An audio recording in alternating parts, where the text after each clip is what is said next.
প্রিয় বন্ধুরা, কেমন আছেন? আশা করি ভালো। একটা বা দুই চারটে ভিডিও দিয়ে কোনো ধর্মই পরিপূর্ণভাবে বোঝানো সম্ভব না বা বোঝাও সম্ভব না। একটা ভিডিওতে অন্তত সামান্য কিছু ধারণা হয়তো পাওয়া সম্ভব। আজকে যে ধর্মটা নিয়ে আলোচনা করব তা হলো গ্রিক ধর্ম। গ্রিক ধর্ম আর রোমান ধর্ম প্রায় কাছাকাছি। গ্রিকে 12 জন দেবতা আছে।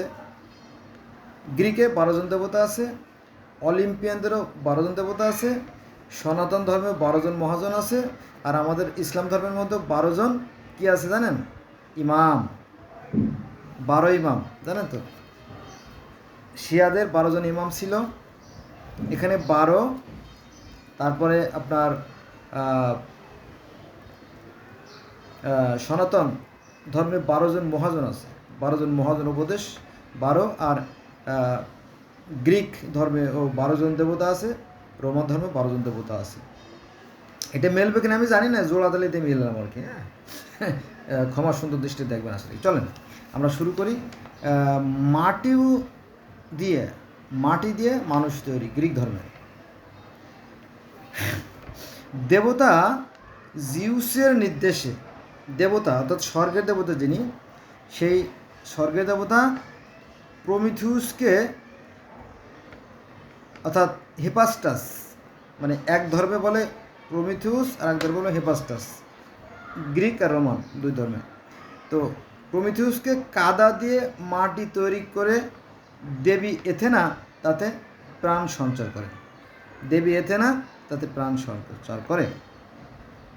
আপনারা জানেন, আমি যেহেতু মুসলমানের সন্তান, আমি মুসলমান বা ইসলাম ধর্মের সাথে আমি কম্পেয়ার করে কথাগুলো বলি। সেটা হচ্ছে যে সৃষ্টিকর্তা আল্লাহ যখন আদমকে সৃষ্টি করলেন, আদমকে সৃষ্টি করার ঠিক আগ মুহূর্তে আল্লাহ পাক ফেরেশতাদেরকে ডেকে বলেছিলেন যে, হে ফেরেশতারা, আমি যখন আদমকে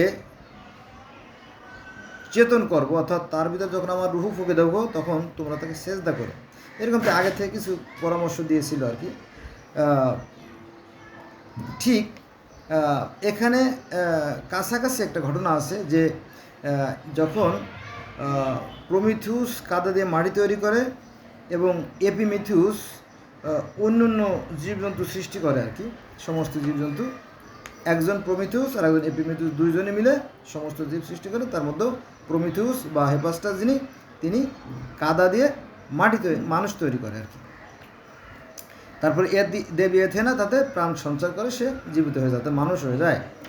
তো এই যে অনুষ্ঠান, এই অনুষ্ঠানে এই যে মাটি দিয়ে মানুষ তৈরি করা হলো,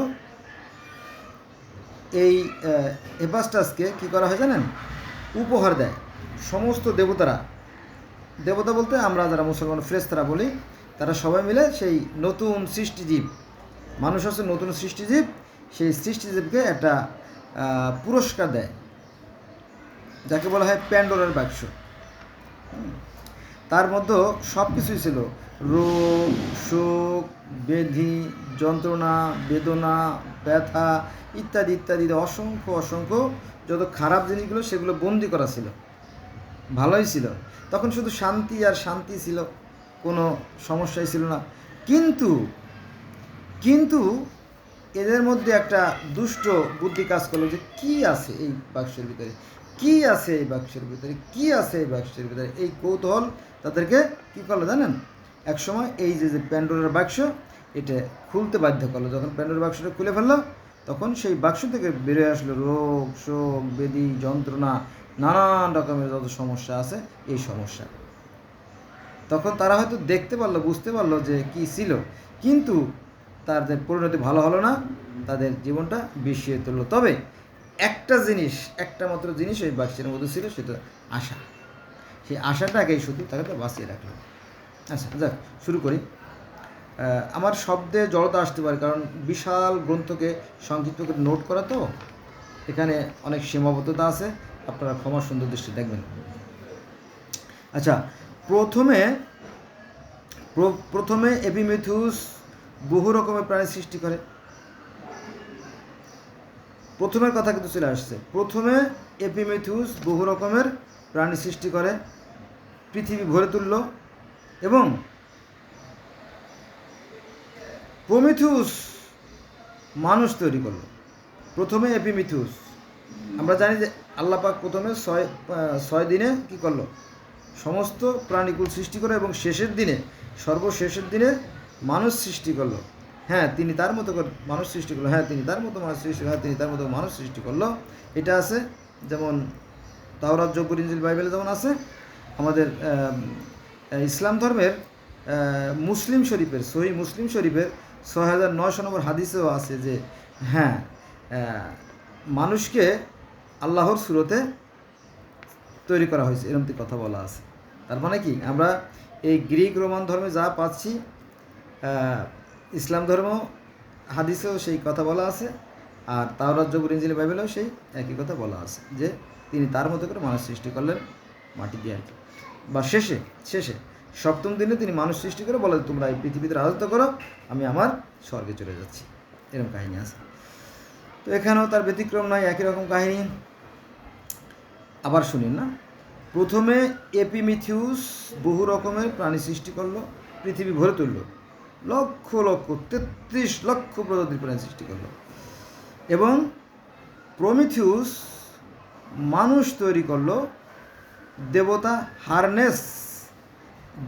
হারনেস নামকরণ করলো প্যান্ডোরা।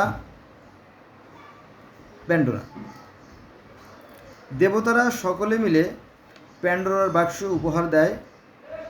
ওই যেটা আমি আগেই বললাম যে দেবতারা সবাই মিলে একটা সেই জন্মদিন, ওটা তো সৃষ্টি দিনের মানে জন্মদিন, সৃষ্টি দিনটাই জন্মদিন, ওটা তোর জন্ম হয় না, ওটা সৃষ্টি হয়েছে, আবিষ্কার হয়েছে। তো সেই যেদিন এই মানুষকে তৈরি করা হলো, তখন দেবতারা কী করলো, উপহার দিল, এবং আবেগের বশে এপিমিথিউস কী করলো, সেই যে বাক্স খুলে ফেললো, আর সেই বাক্স থেকে রোগ, শোক, ব্যাধি, যন্ত্র যত আছে সব কিছু বেরিয়ে আসলো, জীবনকে বিষিয়ে তুলল। অর্থাৎ সেই সুন্দর জীবনটা বিষাক্ত হয়ে গেল। যেমন আমাদের আদম হাওয়াকে জান্নাতে রাখছিল, তারা খুব পরম সুখে ছিল, কিন্তু গন্ধ পাওয়ার ফলে তাদের জীবনটা বিষিয়ে তুলল। অনেকটা এখানেও সেই প্যান্ডোরার বাক্স খোলার ফলে তাদের সেই জীবনটা বিষিয়ে তুলল। একটু ভিন্ন, একই কাহিনী আর কি। আচ্ছা, এবার আসেন আর একটা অংশ।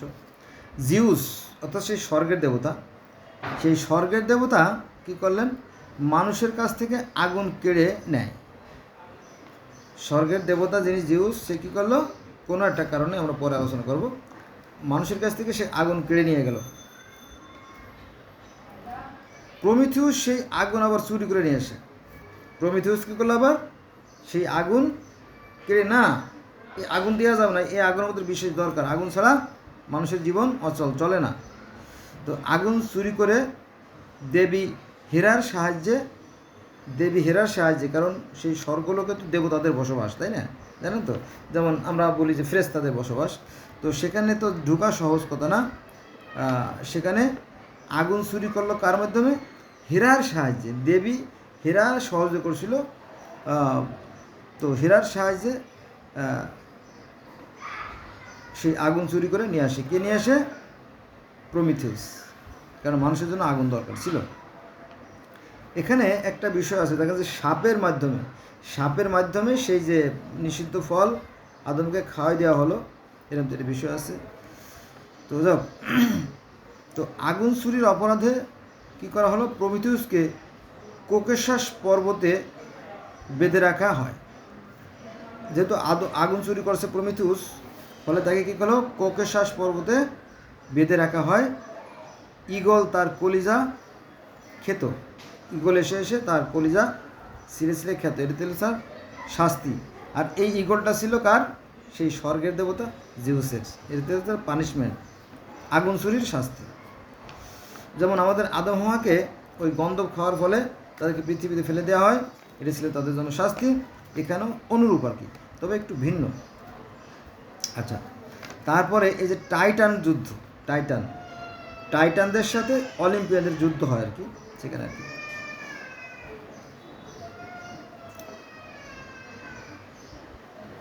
এবার আসেন, পূর্বে স্বর্ণ দিয়ে, রূপা দিয়ে, তাম্র দিয়ে, লৌহ দিয়ে, মানুষ তৈরি করা হয়েছিল। বোঝা গেছে? শোনেন আবার, পূর্বে অর্থাৎ আগে, পূর্বে মানে আগে, পূর্বে প্রথমে স্বর্ণ দিয়ে, তারপরে রূপা দিয়ে, তারপরে তাম্র দিয়ে, লৌহ দিয়ে মানুষ তৈরি করা হয়েছিল। কিন্তু তাতে কিছু কিছু সমস্যা দেখা যায়, শেষে মাটি দিয়ে মানুষ তৈরি করা হয়। এবার এই মানুষকে আবার আক্রমণ করত বিভিন্ন প্রাণী, মানুষকে আক্রমণ করত বিভিন্ন প্রাণী, তাই তাকে রক্ষা করার জন্য আগুনের একটা বিশেষ দরকার ছিল। এই মানুষকে রক্ষা করার জন্য প্রমিথিউস কী করলো?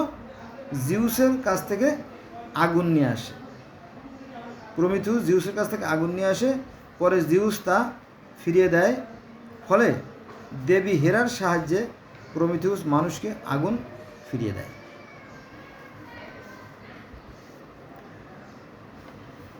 তারপর এখানে বিবাহের কাহিনী আছে, যে বিবাহ হয় সাইবেরিয়া পর্বতে। প্রমিথিউস এবং এপিমিথিউস ছিল দুই ভাই। এখানে প্রমিথিউস এবং এপিমিথিউস ছিল দুই ভাই। আমাদের ইসলাম ধর্মে আছে হাবিল কাবিল দুই ভাই, আর সনাতন ধর্মে আছে প্রিয়ব্রত আর উত্তালপদ ছিল দুই ভাই। মিশরীয় ধর্মে আছে দুই ভাই,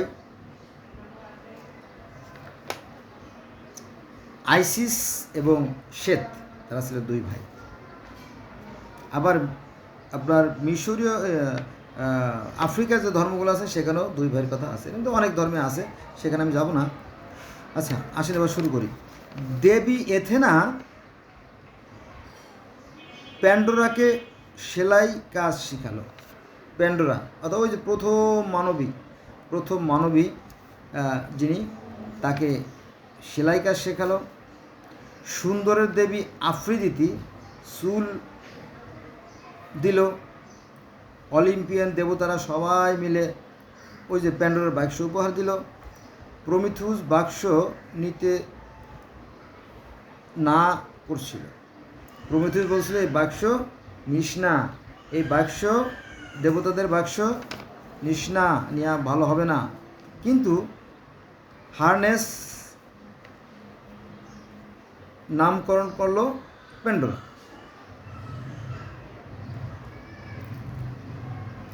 আচ্ছা, এপিমিথিউসের বউ হলো প্যান্ডোরা। এপিমিথিউসের বউ হলো প্যান্ডোরা। তারাই ছিল পৃথিবীর প্রথম স্বামী এবং স্ত্রী। এপিমিথিউস এবং প্যান্ডোরা এরা ছিল পৃথিবীর প্রথম স্বামী স্ত্রী। এটা হচ্ছে আপনার কি গ্রিক ধর্ম। আচ্ছা, আর একটা খণ্ড অংশ আমি সুন্দর করে বুঝতে পারবো না, কারণ ছোটো ছোটো করে নোট করছি তো, অনেকদিন আগে নোট করছি। ভুল যে বিষয়গুলো বই থেকে পড়ছিলাম সেটা ভুলে গেছে আর কি। আপনারা বুঝে নিন মনে মনে কী বলতেছি। আচ্ছা, গ্রিক মেডুসা ও অডিসির কাহিনী। গ্রিক ধর্মের যে মেডুসা ও অডিসির কাহিনী আলোচনা করব টুকরো টুকরো করে, আমি সঠিকভাবে বোঝাতে পারবো না। সুন্দরী মেডুসা দেবতাদের অভিশাপে রাক্ষসী হয়ে যায়। সুন্দরী মেডুসা দেবতাদের অভিশাপে রাক্ষসী হয়ে যায়। তার চোখ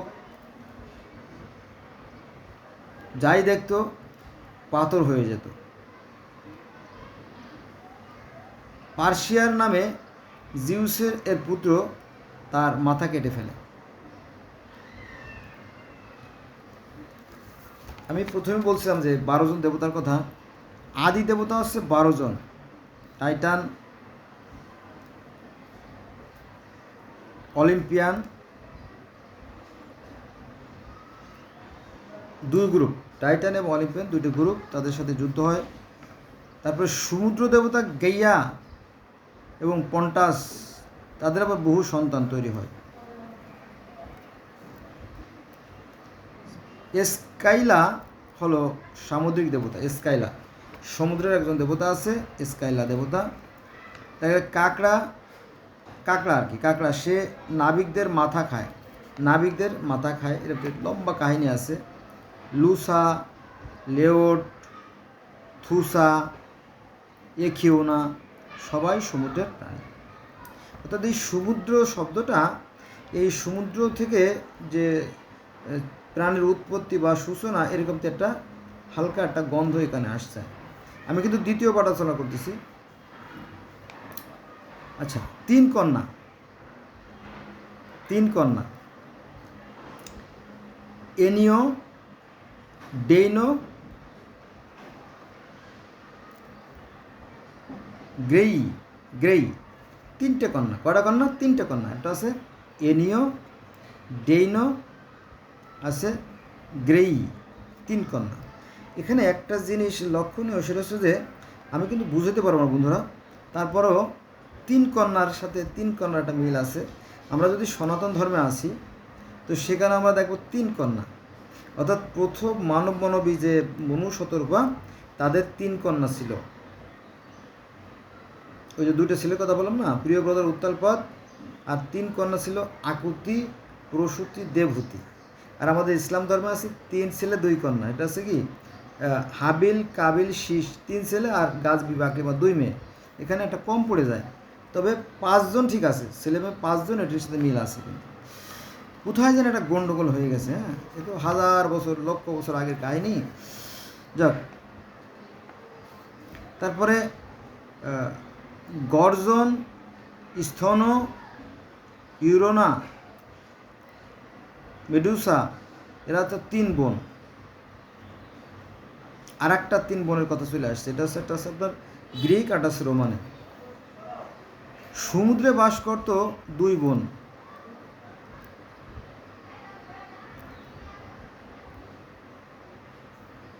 তো এক বোনকে মারতে পারলো না, আর এক বোন মরণশীল। এখানে আবার 2 বোনের কথা চলে আসছে। আমাদের ইসলাম ধর্ম কিন্তু 2টে বোন আছে। এটা আছে কি গাছ বিবের আকলিমা। এর সাথে এটা মেলে না, তারপরে আমি একটু জোড়াতালিতে আপনাদেরকে বলার চেষ্টা করতেছি, অনেকখানে মিলে যায়। তারপরে সাপ, এই যে সাপ, এই সাপ পৃথিবীর বহু ধর্মে আছে। আমাদের ইসলাম ধর্মের সাপের কাহিনী আছে, যে সাপ ছিল স্বর্গে। এই সাপের কথা ইহুদ ধর্মে আছে, খ্রিস্টান ধর্মে আছে, সনাতন ধর্মে আছে। হ্যাঁ, তারপরে আপনার সেই যে গিলগামেশের মহাকাব্য, সাপের কাহিনী আছে, সাপে গাছ খেয়ে ফেলাইছিল। তারপরে সেই ফিরাউনদের যে ফারাও রাজাদের যে মিশরীয় ধর্ম, সেখানেও সেই নরখাগড়ার মনে যে সাপের কাহিনী, সেটাও বর্ণনা করা আছে। হ্যাঁ, আর হিন্দু ধর্মে সাপকে বলা হয় আপনার ওই কালীয় দমন পর্ব, সেখানে সাপের বিস্তারিত আলোচনা করা আছে। এখানেও সাপ আছে, তবে সাপকে সাপ বলা হয় না, ল্যাডন, ল্যাডন, ল্যাডন, ল্যাডন, ল্যাডন, ল্যাডনের ছিল অনেক মাথা, মানে বহু মাথাযুক্ত সাপ ছিল। ঠিক এরকমটি সনাতন ধর্ম, হিন্দু ধর্মেও এরকম অসংখ্য ফনা বিশিষ্ট সাপ ছিল। আর মুসার কাহিনীতে মানে হাজার হাজার সাপ মুসার সাপে গিলে ফেলাইছিল, এমনি কাহিনী আছে। হ্যাঁ, সাপ সাপ সাপ, তবে সাপের কাহিনী এক এক জায়গায় এক রকমের। এথেনা, এথেনা হচ্ছে জিউসের কন্যা। ওই যে কিনা প্রথম মানুষের মুখে ফু দিয়ে প্রাণ সঞ্চার করেছিল, এই এথেনা। এথেনা হচ্ছে তিনি। আমি কিন্তু সুন্দর করে বলতে পারতেছি না, বলা সম্ভব না, কারণ এটা হচ্ছে বিশাল কাহিনী, শুধু সার সংক্ষেপ একটু ইশারা দিয়ে যাচ্ছি। আচ্ছা, জিউসের ভাই ছিল, জিউসের ভাই ছিল পসাইডন।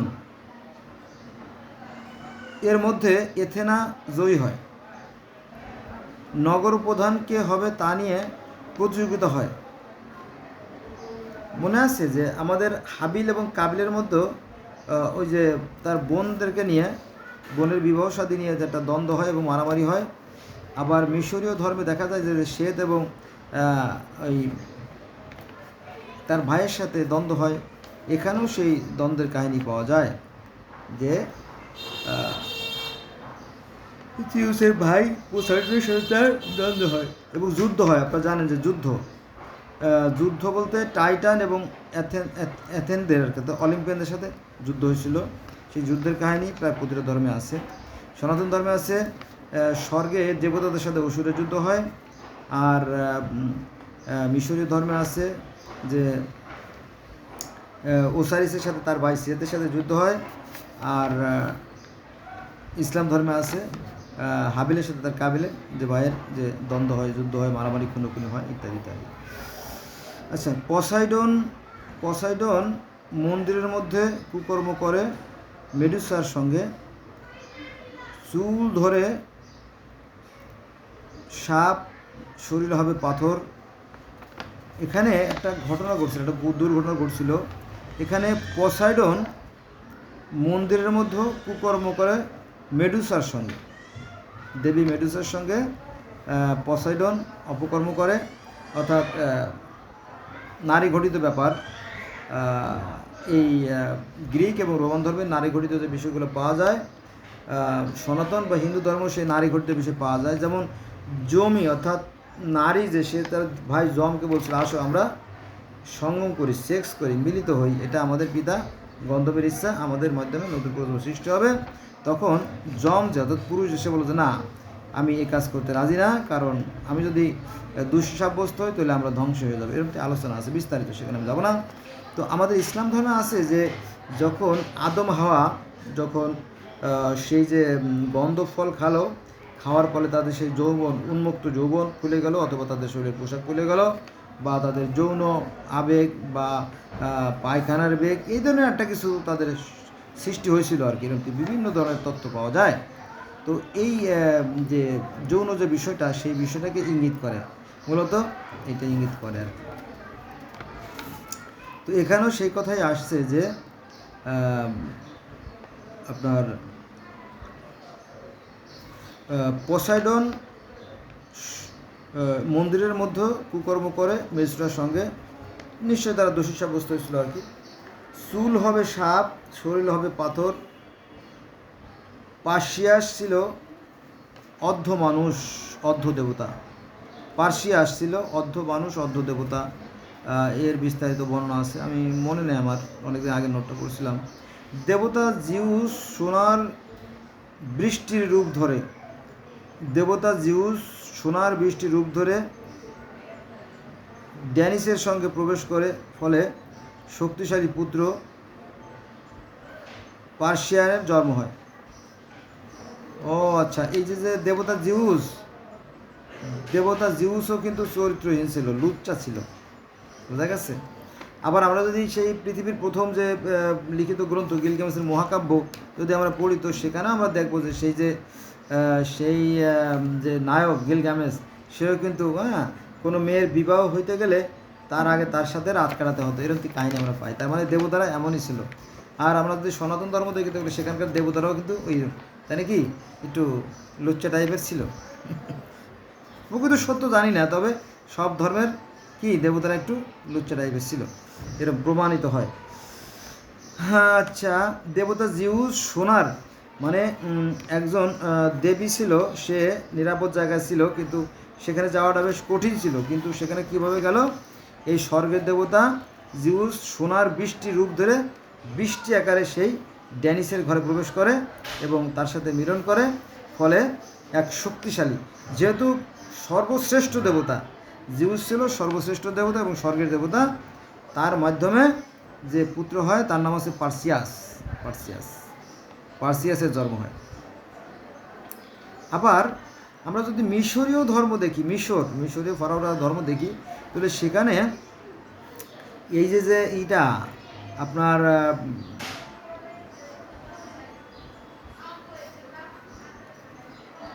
দুই ভাইয়ের যে বড় ভাই, সে রাজকাজে বিদেশে যায়, পরে ছোট ভাই আবার সেই ঘরে প্রবেশ করে, সেখানে আবার একটা অবৈধ সন্তান হয়, এরকম একটা আলোচনা আছে মিশরীয় ধর্মে, বুঝছেন। তো যাই হোক, যৌন একটা বিষয় এখানে আছে, তবে এক এক ধর্মে এক একভাবে বর্ণনা করা হয়েছে আর কি। আচ্ছা, আরগাসের রাজা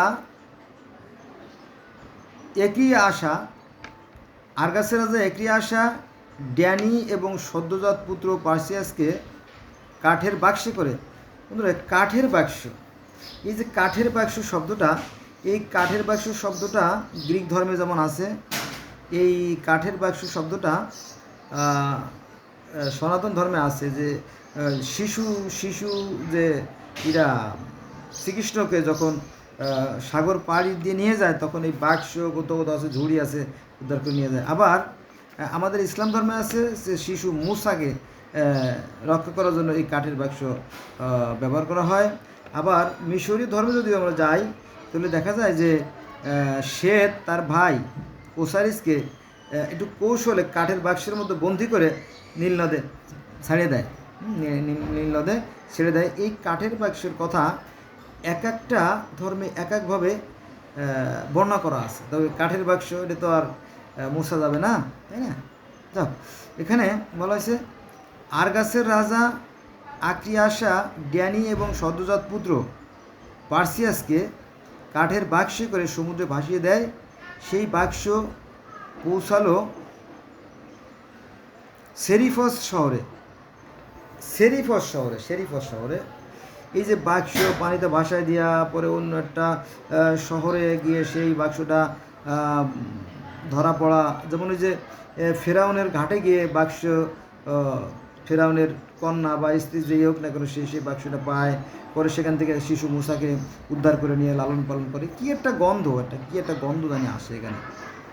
যা কাঠের বাক্স করে সমুদ্রে ভাসিয়ে দেয়, সেই বাক্স পৌঁছালো সেরিফস শহরে। সেখানকার রাজা পলিসের রাজা ডেক্সিসের কাছে মাছ ধরা জালে ধরা পড়ল সেই বাক্স। সেখান থেকে মা ও পুত্রকে আশ্রয় দিল রাজা ডেক্সিস। পার্সিয়াস বড় হলো। রাজা পলিডেক্সিসের মনে পার্সিয়াসের মাতা ড্যানিকে বিবাহের ইচ্ছা ছিল। পুত্র বলবান তা চিন্ত, ফলে সাহস পায় নাই। এখানে আমাদের ইসলাম ধর্মে যেমন আছে যে মূসাকে বাক্সে করে ভাসিয়ে দেওয়া হয়, আর এখানে একটা কাহিনী, এটা এক কাহিনী আমি বলবো না। এখানে যে তার মাকে এবং সেই পুত্রকে পানিতে ভাসিয়ে দেওয়া হয়, পরে একজন রাজা ডেক্সিসের কাছে সেই নিরাপদে আশ্রয় নেয়। কিন্তু সেই যে তার মা এতই সুন্দরী ছিল যে রাজার বদনজর পড়ে। রাজা চাচ্ছিল তাকে ভোগ করার জন্য, কিন্তু তার ছেলে বলবান এবং শক্তিশালী, এই ভয়ে সে তাকে কি ভোগ করে নাই। এরকম বিষয়টা আর কি। তবে বিবাহের ইচ্ছে ছিল, রাজার বিবাহের ইচ্ছে ছিল। পার্সিয়াসের মাতা, অর্থাৎ সেই বলবান যে বীর যে সেই পার্সিয়াসের মাতা ড্যানিকে বিবাহের ইচ্ছে ছিল, কিন্তু পুত্র বলবান যদি উল্টোপাল্টা কিছু করে ফেলে এই ভয়তে আসে, সাহস পায় নাই। আচ্ছা, পিসানগরের রাজকন্যা হিপোডেমিয়ার সঙ্গে তার বিবাহ হয়। অর্থাৎ যে এইটা আপনার পার্সিয়াস যখন বড় হয় তখন সে আবার বিবাহ করে। তো ঠিক হলো, সবাইকে ঘোড়া দিতে হবে। এই রাজা এই পার্সিয়াসের মাকে ভোগ করবে, এর একটা কৌশল আঁটলো যে কীভাবে ফাঁদে ফেলানো যায়। তো এই চিন্তা করে তো এই ছেলের অর্থাৎ পার্সিয়াসের বিয়ে ঠিক হলো হিপোডেমিয়ার সঙ্গে, তার বিবাহ ঠিক হলো। সবাইকে ঘোড়া দিতে হবে, কিন্তু পার্সিয়াস ঘোড়া দিতে পারলো না। কারণ ফলে রাজা বলল ঘোড়ার বদলে মেডুসার মাথা কেটে আনতে হবে। পার্সিয়াসের তো তেমন টাকা পয়সা ছিল না, তো পার্সিয়াস ঘোড়া কীভাবে দেবে? তো রাজা তাকে একটা ফাঁদে ফেললো যে তুমি যদি মেডুসার মাথা কেটে আনতে পারো তাহলে তোমাকে আমি একটা ঘোড়া দেবো। মেডুসার মাথা আনতে গেলে পাথর হয়ে যাবে এই সুযোগ। যখন এই পার্সিয়াস যখন মেডুসার মাথা কেটে আনতে যাবে তখন সে পাথর হয়ে যাবে। পাথর হয়ে গেলে এই সুযোগে সে কী করবে? রাজা কী করবে? এই পার্সিয়াসের মাকে ভোগ করবে, মানে তার সাথে সেক্স করবে। এরকম একটা মতলব এরকম একটা কৌশল তৈরি করে। যাক, এই সুযোগে ড্যানিস বিবাহ করবে পলিডেক্সিন দেবতা পরীরা। ওর ঠিকানা ভালো কাস্তে পরিচয় ঠিকানা সব দিল। ও আচ্ছা আচ্ছা আচ্ছা,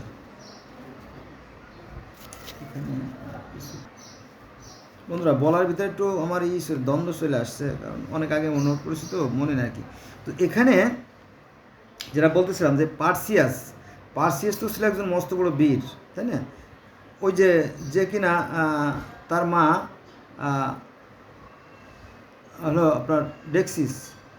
তো ডেক্সিস আর এই পার্সিয়াসকে সাগরে ভাসায় দেওয়া হয়। তারা এক রাজার কাছে এসে আশ্রয় নেয় এবং সেখানে সে বড় হইতে থাকে। বড় হওয়ার পরে এই পার্সিয়াস যে বিবাহ করবে বা বিবাহে যাবে, তখন তো সেখানে অনেক কিছু দরকার, অনেক সরঞ্জাম দরকার, কিন্তু তার কোনো সামর্থ্য ছিল না। পরে এই রাজা মতলব আটে যে ও যদি সেই মেডুসার মাথা কাটতে যায়, তাহলে মেডুসার নজর পড়লেই সে পাথর হয়ে যাবে, পাথর হয়তো পাথর হয়েই থাকবে। ওই সুযোগে আমি এই মেডুসার যে মা, তার সাথে সেক্স করবো, এরকম একটা মতলব আটে। কিন্তু দেবতারা দেখলো যে না না না, এটা তো অন্যায়। মেডুসা এই পার্সিয়াসের মার প্রতি অবিচার করা হয়েছে এবং পার্সিয়াসকেও অনেক কষ্ট দেওয়া হয়েছে, কারণ সে খুব অসহায় অবস্থায় জীবনযাপন করছে। তো এটা অন্যায়। তারপরে দেবতারা কী করলো? এই দেবতারা এই পার্সিয়াসকে সাহায্য করলো বিভিন্নভাবে। বোঝা গেছে বিষয়টা? এবার আমার মনে পড়ছে যে পার্সিয়াসকে দেবতারা সাহায্য করলো, কীভাবে সাহায্য করা যায়। আর পার্সিয়াস যাতে পাথর না হয়ে যায়, ধ্বংস না হয়ে যায়, সেজন্য বিভিন্ন দেবতারা বিভিন্নভাবে সাহায্য করলো। কেউ দিল ঠিকানা, কেউ দিল ঢাল। ঢাল ঢাল ঢাল মানে কি? যুদ্ধের অস্ত্র, ঢাল। আমি ওখানে মানে বলতে পারি না ওই সময়, কারণ ছোটো করে লেখা তো, আমি নোট করছি যদিও। কেউ দিল ঠিকানা, কেউ দিল ঢাল, কেউ দিল কাস্তিয়া, কেউ দিল পরিচয় বা ঠিকানা, কেউ দিল ঘোড়া, কেউ দিল জাদুর জুতা। জাদুর জুতা দিল কেন জানেন? জাদুর জুতা, তারপরে জাদুর টুপি, এগুলো দেওয়ার উদ্দেশ্য হচ্ছে এগুলো পরলে সে অদৃশ্য হয়ে যাবে, এবং অদৃশ্য হয়ে গেলে সে যে কোনো জায়গায় যে কোনো অসাধ্য সাধন করতে পারবে।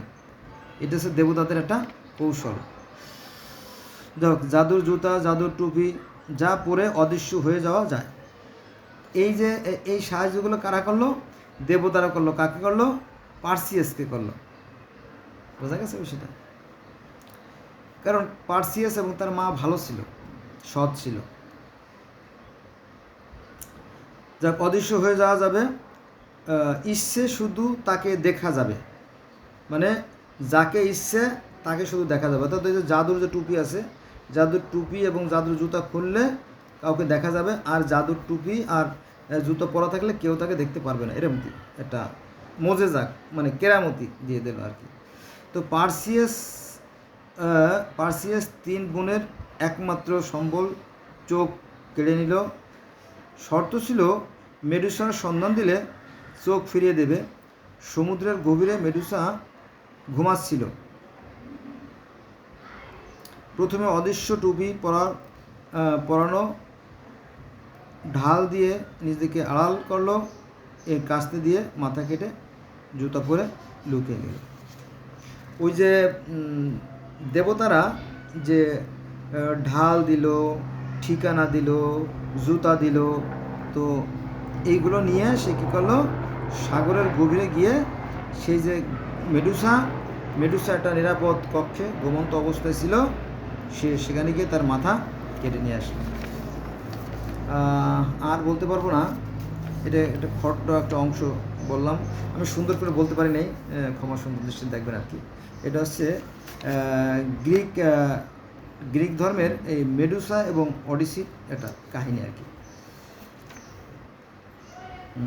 নোটটা আমি অনেক আগে করছিলাম, তো নোটটা অনেক আগে করছি, এজন্য আসলে বাকি কথাগুলো আমার মুখস্থ ছিল, আমি ভুলে গেছি, আমি সঠিকভাবে বলতে পারলাম না।